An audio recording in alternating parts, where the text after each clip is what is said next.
design team at the council. Can you hold this? Okay. Just put it there. All right. So yeah, got quite a lot of inspiration actually, and I really like the focus on the impacts on climate change on marginalised communities, and the way the environment was linked to health impacts. That really gave me a lot of food for thought. And I think a kind of overriding theme which I thought kind of ran through the presentations was for the need for more communal and community-focused spaces, whether it's kind of revitalising high streets, trying to, as you were saying, Silvio, you know, we've got food and green deserts in our high streets, and how we can help to bring nature and green spaces more into our neighbourhoods and town centres. I thought the Rotterdam food hall was stunning. I've seen that one before, but yeah, thanks for reminding me about that. I think something quite radical and transformational, quite radical like that would be fantastic for Chatham. And we're definitely looking at quite radical inspiration from around the world. Thinking of like Superkiel in Copenhagen. You showed that green wedge running through London. Well, they've got a kind of green wedge of a public space through a really ethnically diverse neighbourhoods in Copenhagen, which has completely transformed that neighbourhood and helped to reconnect the multicultural communities there. So you know we're looking at a lot of kind of wider examples. So thanks for sharing all those. And yeah, great talks. Thank you. Someone else?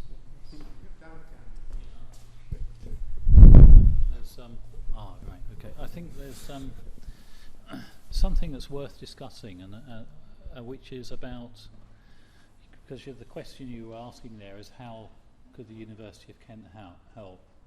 How might we do it, and what comes next? Yeah. I think it's. I mean, I know the university probably as well as anybody in the room who's not an academic from the school, and yet today has been a vast depth of knowledge and range that I'm not aware of, quite apart from the things I am. I doubt if anybody in this room had any, other than the academics, had any clue of just what was in their midst and what was on the doorstep and has been coming in and out of the town, engaging in projects and helping students. So just trying to pick up your point about how might one help. There's the obvious thing of particular skills in particular areas, particular sectors, particular kinds of work, and in a sense that's more obvious. But I think there's a bigger play here, actually, which is, and I'm looking at my colleague Lisa over there, she's probably wondering what's he about to say. But I think the reason I think there's a bigger play is there's almost a sort of platform that is required here, where the council can understand what's available, understand what the members can understand that, where there's an availability so that we can actually find a ways in which we can involve you, and that means ultimately there have to be budgets also for doing that and so on. And then one can start to get to some of the more profound questions that have been talked about today, beyond the straightforward practical things of how do we deal with this space, or how do we do that bit of green, or how do we deal with this building. And the reason I think it's so important to do that is because long term, the success of what we and generations that come afterwards managed to pull off in Medway will be the ability to engage with these sorts of many of the questions you've all talked about, and it needs to be done poetically, and it needs to be done with panache, and it needs to be done practically, and it needs to be paid for, and we know it needs to have those So I think it's really important that we find that platform. And Catherine and I were having a little chat over a sandwich earlier. And we were talking about what's going on with the docking station and so on here. Might that be part of that? Is that the A or the platform? The School of Architecture has done so much here already. That's another part of what are the components of this platform? Is the urban room the vehicle through which that platform leverages or not? Or actually is the urban room kind of somehow attached? How do we, because I think what we need to do is really be able to articulate a route map by which in order for all those who are not as informed as we are about these sectors can begin to see it. And probably the communication bit, where we started right at the beginning about communication, then becomes really key. And Samo was talking about the importance of communication in planning. It's really interesting, me and designer in the planning service, we spend an inordinate amount of time when we first get involved in the planning service as designers, learning how to communicate differently, because planners don't communicate as designers do. It's very, very different. So I think this sort of platform activity is important, and I don't know quite how to pull that off. I don't yet have an answer exactly. I think we have components of it. Probably is in this partnership, Catherine, in some way that you're talking about. But there needs to be some kind of bigger initiative there's an ambition to do that, because I think we have an administration at the moment, and we're at a moment where it's probably possible to have those conversations more readily.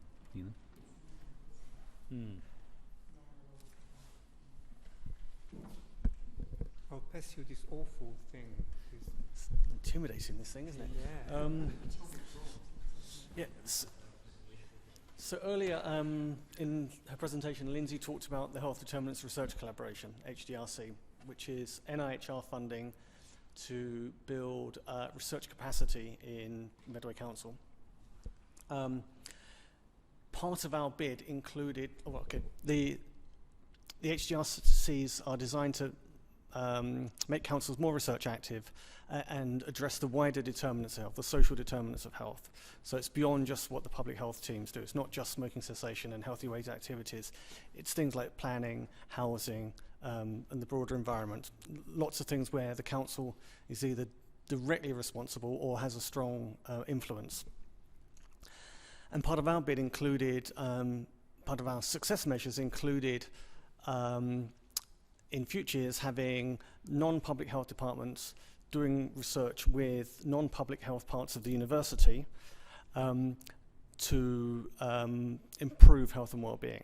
So there might be an opportunity through our HDRC for us to help to provide a component of that platform that you're talking about, of helping us work together. Back to Duncan. Yeah, sorry. Yeah, thanks very much. That's fantastic. And I know, I guess Chloe and others will find a way that we can get together, all of us. And one thing Duncan has in the sort of short term, which helps push this continued collaboration. Some of his friends are really topical to this specific area.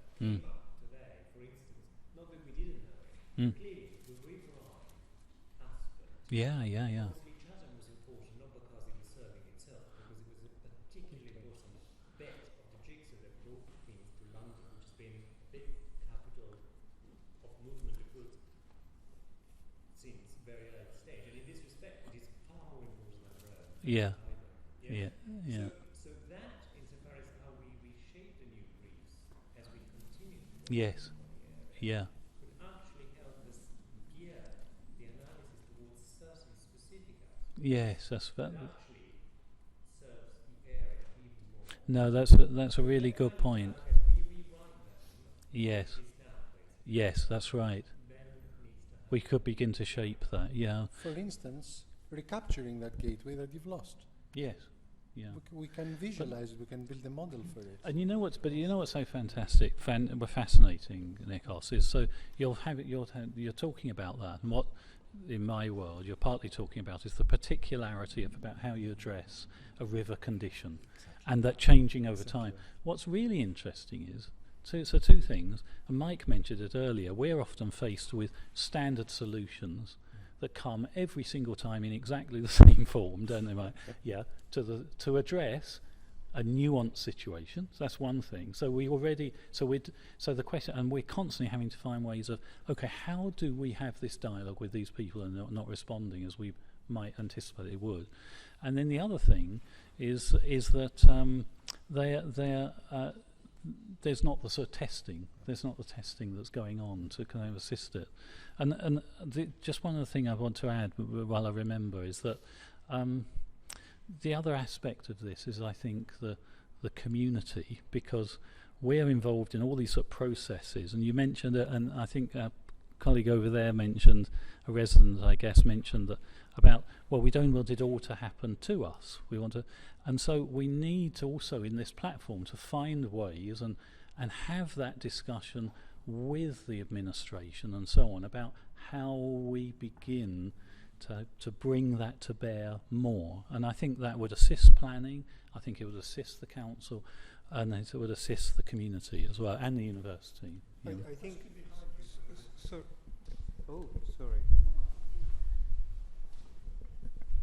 I just wanted to make a bit of a request, because I sit slightly outside Intra, and it's been great to attend this event today. I'm currently chairing Creative Medway. Just in this part of the conversation, I'm very aware we've defaulted back to the university and the council talking to one another, and it would just be nice to have some resident voices in this bit of the conversation if we're recording. Sorry, give it to me, don't give it to me. All right. So, I know it is, that's why I put up. I've got it now. So, listening to the flow of conversation around the room, you mentioned community, I agree with that. So what we've heard today is a beautiful set of presentations that have informed us and given us information. And the big thing that comes out of all of that to me is how interconnected each of the areas are.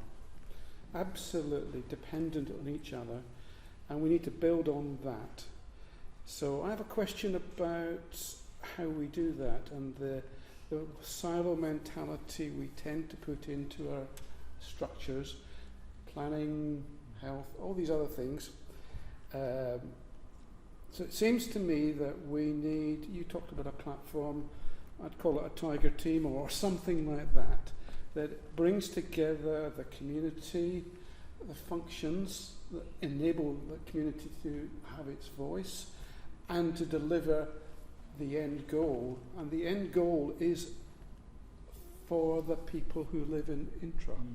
That's what it's for. It's not for, wouldn't it be nice if we had a nice gateway? It's about the people who live here now and in the future. And they live here now, and they need to survive in the place they live while all this is happening. So how we enable that to happen is really important. Now, Intra is a special place. The people in the room from the community will tell you that. They love this place, even though it's been a bit left behind. So how do we do that together? There's some mechanics to be sorted out, and I'd love to be involved in how we create that way of doing it. I think it might have to be something new.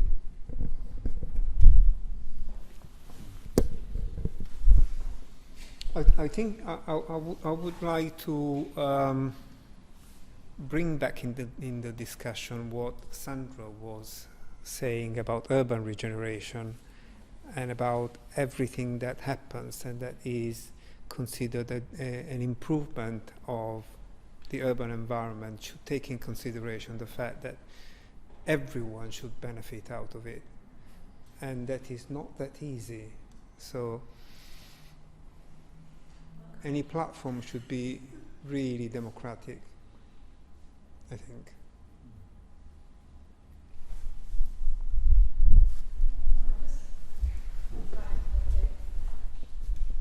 So I'm a resident in Chatham, Rochester actually, in High Street, Rochester.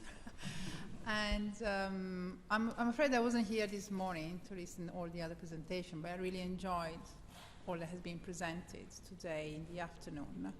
And for me, there are 2 points. One is linked to what you were saying earlier after the presentation of Manolo about the intangible. So we are looking at buildings, we are looking at roads, but there is this intangible that is then connected to what you were saying later on, like the future sort of heritage. And it's about how do we see us, how we would like to be in the future. Because it's true that Intra is considered, and Chatham, like run down, and somehow we don't know how much beauty and lovely things there are here. But I participate in a few of the works that Rob does, and there is that knowledge, and it's just not shared. So I suppose the intangible. Yes, of course. No, sorry, you try, but I understand that's a lot of not residents, but people get going through Intra from Chatham to Rochester, or people living here, or living in Chatham. They still see Chatham as the rundown place, and sometimes I do as well. I mean, it's like the place that after the dockyard has closed, still struggle to stand up. Now the question is, all right, that is our heritage, but a conversation and a help also to change that mindset and have a vision for the future, starting from the community. Because sometimes when I say, we need to have an exhibition center, we need to have a place for culture where we can share. Yeah, but the council never do, or this is all going down. And so there is this kind of intangible that is the perception we have of ourselves now. And obviously I wasn't here 20 years ago, but still, and the shared vision we will have for the future. And that is not made only by architecture, it's made of living in a place where we are happy, see beauty, lived beauty. So that is one. And so I don't know how the university can help, and something that's working on the intangible of how we see ourselves. And the other, obviously, is for me, is the real connection with the council. Because that vision, we need to create that and then share and have the council engage with that vision, which is not a short-term one, it's a long-term.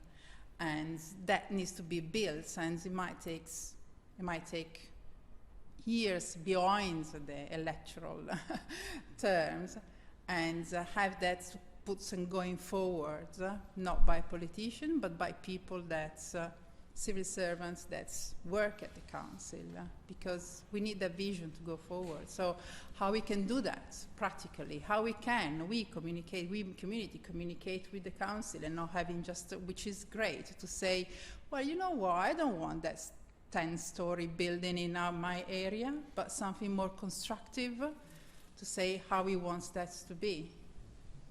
So yeah, so if we create a platform, the task force, whatever it will be, just to have that voice heard. So that's me. Thank you very much for coming here today.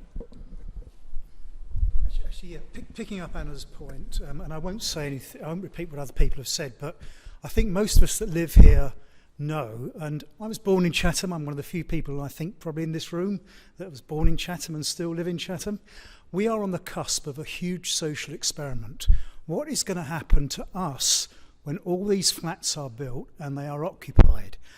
We are told that it will, we are told that it's going to regenerate our retail area. Chatham is going to become much more prosperous. We were told this 15 years ago when St Mary's Island, part of Chatham Dockyard, was redeveloped. We were told this will be the engine that drives the prosperity of Chatham. Well, that was a wrong observation. So it would be nice actually to get an academic input, for you to be critical friends, perhaps to tell us what happens when you get huge influxes of new buildings into areas. Is there a way that perhaps we can be steered away or steered in direction so something positive actually happens.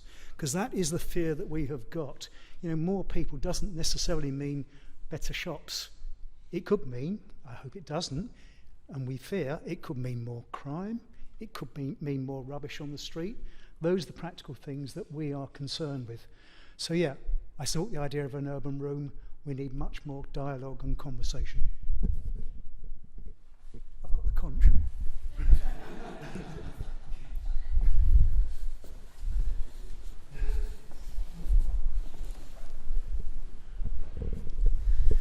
I just want to pick up on what you've just said, because I think what I feel very aware of is the growing resurgence of the deeper dive through Rob's walks and through other things that are happening to understand that heritage going from maybe 50s, 60s backwards.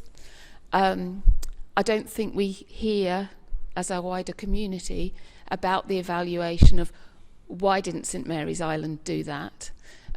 We met again for the first time today and talked about Medway Renaissance, which was, you know, essentially quite a lot of this at the time.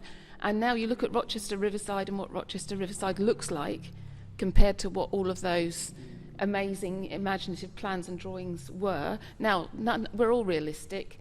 We all know that, you know, we all imagine things, don't we, not knowing that not all of that will happen. But if I look at Rochester Riverside now, I don't see any of that having happened. So I'm just talking about a little bit of the mining of the recent past and not always the past, because the thing that people are seeing and is within their lifetime is not really being held accountable or explained as to why that didn't do that at that time. There might have been all sorts of reasons. Do you see what I mean? We kind of romantically leap from the past to the future, and we don't deal with the how do we share the outcomes of the immediate past that meant the Pentagon got built in the first place, Mountbatten House got built in the first place, what Medway Renaissance set out to deliver on Rochester Riverside didn't happen. There's all sorts of reasons for that, economic and everything else, but it's not widely understood why it didn't succeed or what the reasons might be for it not succeeding, and hence a scepticism, perhaps, a cynicism more generally with another wave, and are we going to be in the same situation in 10 years' time? If I just say on that point, and then I think what that really what that probably touches on is sort of learning from those lessons, I guess. Sharing the learning, building trust, and having meaningful consultation. And not really in reaction to development, but at this sort of stage. So it's really building on today and understanding where we all want to go. Now, it won't all be achieved, and we'll still make mistakes on the way, all of us will. But I think if we don't learn from what happened before, and if we don't actually have proper consultation where you actually think about these things carefully and try to take on board everyone's views and opinions as much as you can and reach some sort of consensus or at least some compromise, then someone will be sat here in another 50 years' time or 20 years' time doing exactly the same thing. And I think it's time to change that. We need to work together. You know, I think we've got a change in politics, and that's helpful in terms of just allowing us to sort of re-engage and work in a different way. We've got everyone around this table here. We've got the university, we've got Medway Council employees. Would be nice to have had a planner or two here too. And I think if we can learn from all of those things and work with you all, you know, the people who live here. I used to live on Chatham Intra for a while. And I've lived in Medway. I wasn't born here, born in Bethnal Green, but I've been here since I was 4. We all have a shared purpose here. You know, it's something we all want to achieve, and I just think it's how we build on this and at the same time take account of development, which still is happening. We react to developers coming forward. You have no choice. So not really a question, really more of a statement. Thank you. Also of exercise for me today. Workout. You do 10,000 steps. Just a couple of thoughts. one thing is picking up a point Alex made, actually, which is about it may need a new vehicle. And I think what's very important is that what's very, very difficult often is to change the terms of existing constructs and processes.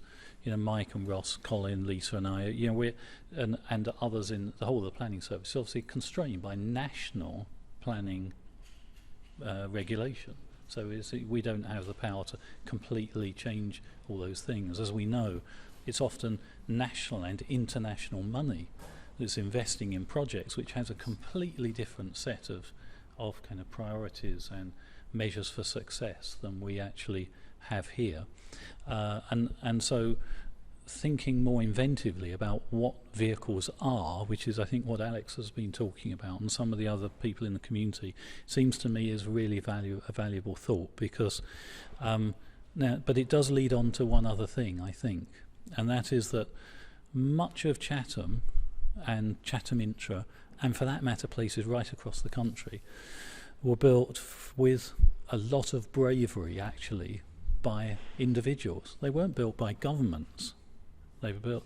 Now, I think actually that with the notion of new vehicle, and that whether it's community interest company, whatever you're going to do in Intra, and I know it's been discussed and other things, whatever that is, it seems because the council will always be able to do a certain amount, and we try to do as much as we can, and we can sometimes push the boundaries as much as we can too.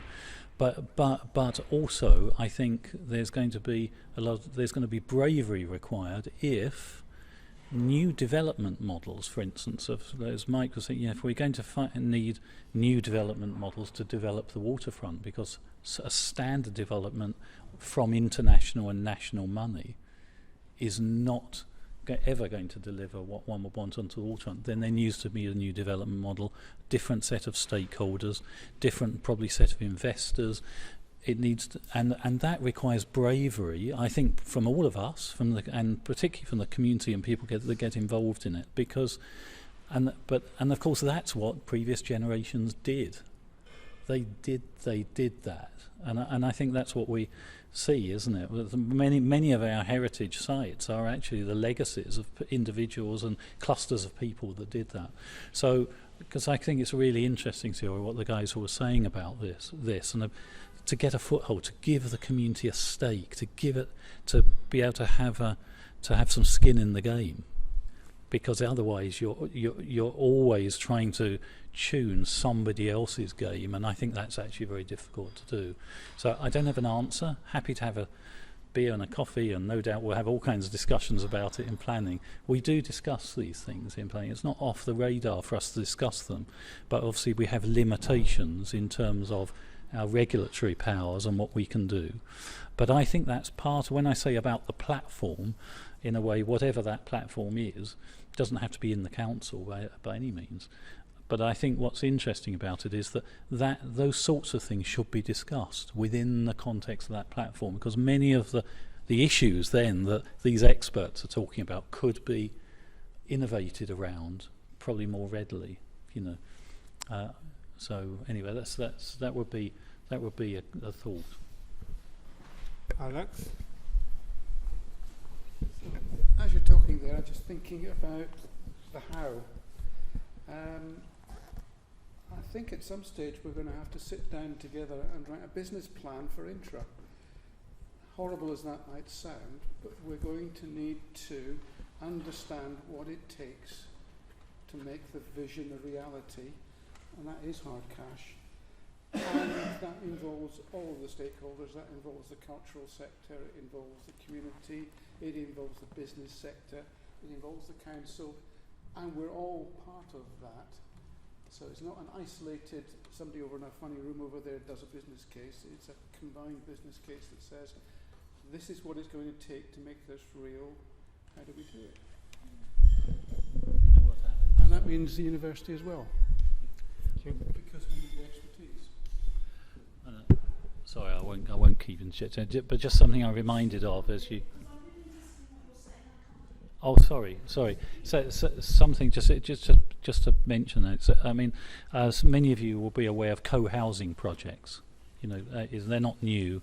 They have been existed, and communities getting together essentially in this country, in urban areas and other areas, to build their own housing.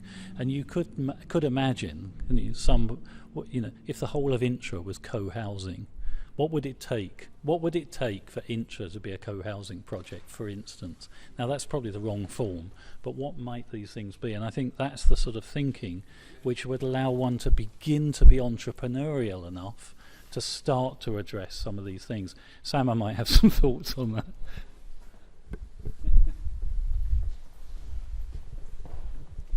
It was only throwing that back at you, Duncan, because that's a very interesting proposition.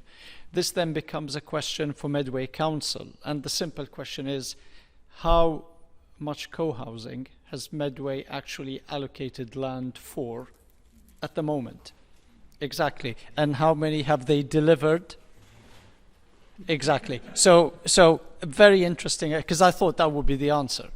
Because if you look across the country, the most successful co-housing project have delivered probably 20, 30, no more than 40 in any given block. So something on the scale would be massive. This would be new and a challenge for Medway Council. And I think that's where you need the council back on and say, let's look at your land holdings, let's look at what you can allocate, and let's get this going.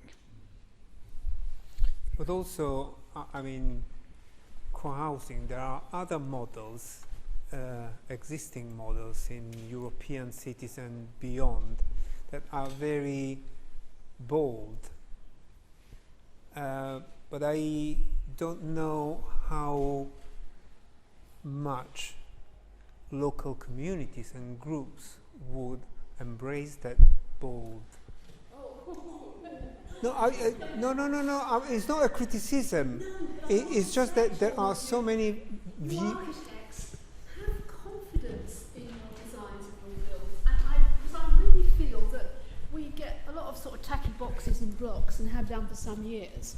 If you go into Intra now or down the high street, if you look above the absolutely horrible shop fronts, you won't see beautiful buildings or pretty buildings, but you'll see good, solid, handsome buildings, most of them dating for mid to late 19th century. They're buildings that were meant to last, they're standing there solid. A lot of their design features, they're not stick-on coloured panels or funny-shaped roofs, they're part of the fabric of the building. And I would just like to see a more confident, more innovative approach. Because I don't think we're getting that from you architects and planners. Sorry. No, I would stop here if